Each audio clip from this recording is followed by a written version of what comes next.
नमस्कार मंडळी, आज आपण बनवूया वाम फिश करी। त्याच्यासाठी एक पाव फिश घेतली आहे आणि त्याचे छान छोटे छोटे पीस करून आणले आहे। आता त्याला थोडंसं मीठ लावून 5 मिनिटं मॅरिनेट होऊ द्यायची। तोपर्यंत आपण फोडणीची तयारी करायची।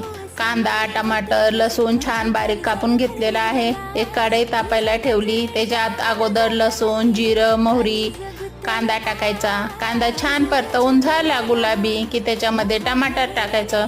टमाटर छान परतवून झाला की त्याच्यामध्ये हिरवी मिरची, आलं, लसूण, कोथिंबीरीचं आणि खोबऱ्याचं वाटण घालायचं आणि काही घरगुती मसाले घालायचे। हळद, तिखट, घरगुती गरम मसाला आणि 1 चमचा बेसन घालायचं।